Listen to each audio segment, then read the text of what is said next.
Use question from Sky and then go on to one question plus a follow-up if necessary. We'll try to get through as many of you in the time we have, and no tweeting during the broadcast section, please. If we could start with Dharma Sheth, please. Yeah, good afternoon. Hey, Antonio, I hope you're well. Could we just start off with the health of your squad, first of all? And I mean, injuries and any COVID situations. But about the COVID situation and all the players, one player tomorrow, but all the players are available. They recovered from COVID, and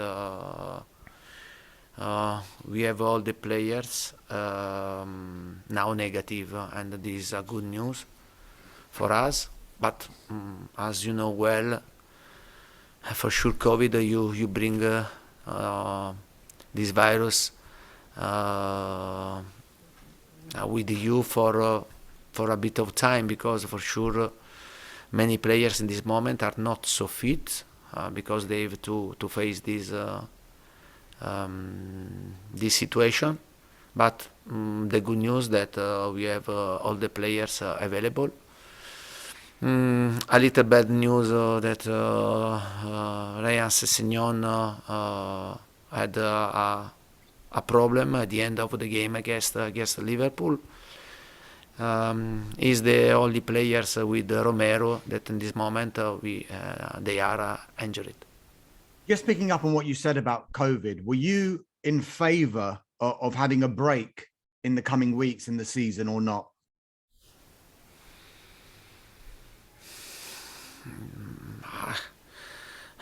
Honestly, and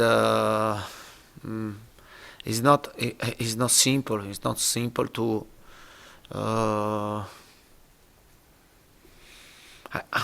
I think there are people that they are in position to take the best decision for football, for the whole country, and for sure there is the problem. And all the club we are facing, we are facing this problem, and we had this big problem the last 2 weeks, and because we had 9 players with the COVID, the all members of staff with the COVID, under 23 players with the COVID, and for sure it was a big mess for us, and we were in trouble. I think all the team, all the clubs now, they are facing this problem, and if the government, if Premier League decides to continue to play, I think that they have the right reason to take this decision. Just finally from me, Antonio, UEFA decided to eliminate Tottenham from the Europa Conference League. I just wanted to get your reaction to that. And also, is there any positive you can take from that, given the number of fixtures that you have? No, positive no, and for sure this is an incredible decision, and this decision is not fair. Also because all the world know that we are facing a big problem like COVID, and we didn't play not for our fault, but because we had many players with COVID, and the government decided to stop our training session, to stop our training center, and honestly, for me, for the players, for the club, for our fans, it's incredible to the decision that the UEFA wanted to take, and it's unfair for sure. And we deserve to play the qualification on the pitch, not in this way. And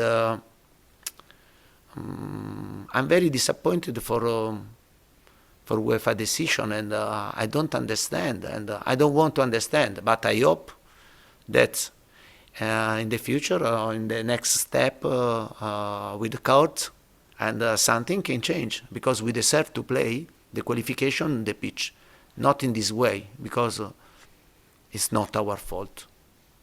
Sorry, just following up on that. Sorry, Anthony. Will you appeal? Will Tottenham appeal?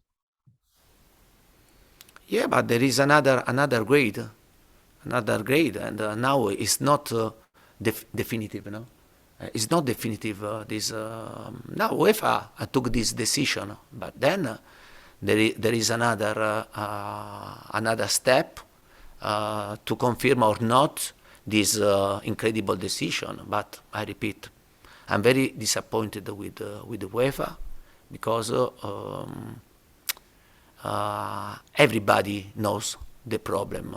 It means that maybe someone don't know very well the problem that we are having, and I think only some personal interest. Thanks, Dharmesh. We'll go to James Savundra, please. Antonio, it's great news that so many of your players are available again. You do have 4 matches in 11 days. So how will you look to approach this match tomorrow? Our approach, and I'll try to manage the situation very well because, as you said, we'll have many games in a short time, and it's impossible to think that we'll go to play all the games with the same formation, with the same players. It's not realistic. I think that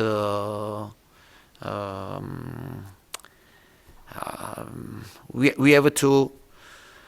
I have to find the right solution to be competitive for every game and to manage the situation, the COVID situation, in the right way, and to give the possibility to rest, especially with the players that they had COVID and then they played the last game.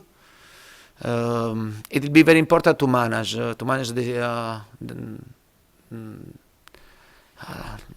the situation now is not simple because we have to play many games, but we want to be competitive. I trust in my players. I trust in my squad. I'll give to my players the chance, the opportunity to show me that they deserve to stay here and at this level.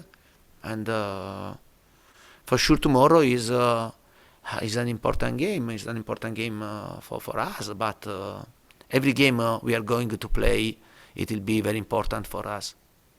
You'll be aware that Tottenham haven't won a trophy since 2008. How important would it be to try and win some silverware so early into your career here at Spurs? To win trophy is always important, but I think in this moment for Tottenham, for the period of Tottenham, I think in this moment is more good to think that you have to build, it's time to build, to rebuild something important. I think this is the most important thing. And then for sure, if you ask me that a trophy is important for every club.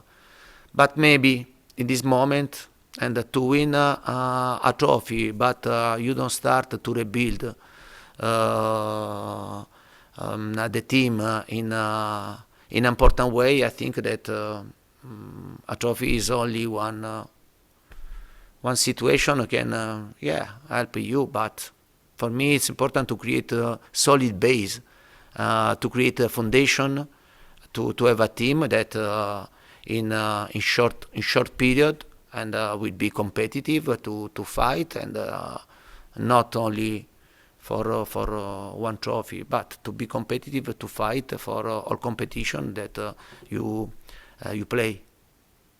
George Cummins, please. Thanks, Anthony. Antonio, hello. When you first moved to England, Antonio, Dele Alli was one of the best midfielders in England at the time. I just wondered what you made of him on Sunday and whether he can get back to the best, and does he still have a future at Tottenham under you? I think that Dele played a good game, and I think he could score. He could score he had chances to score, and but he played a good game, and he was with his head into the pitch from the start until the end. And I think that I want to see this type of player. I know that with the formation that we played against Liverpool, I helped him because I think he's a midfielder, and he's a number 8, and with a midfield with the 3 players, and I think this is the proper role, and he has to continue to show desire to stay here, and to want to continue to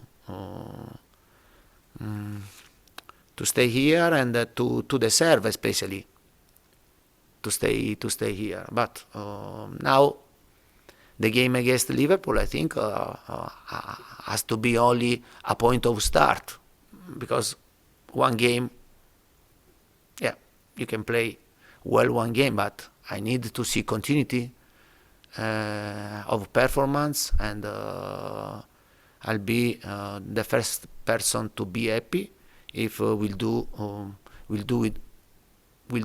with him this type of improvement.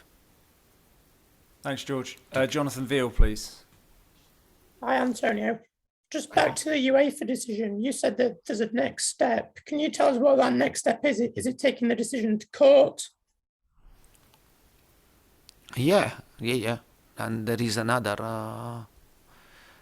step. And now UEFA took this decision, and there is another step, and we are confident that in another step, and they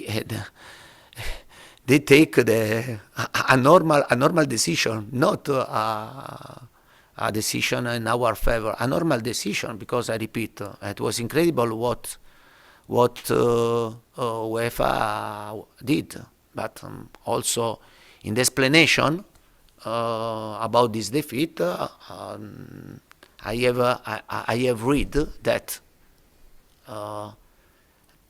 Tottenham couldn't play the game for COVID case, and despite this, and they took this decision. But we are very, very confident, and for the next step, because I repeat, we deserve to play the qualification on the pitch, not on the court.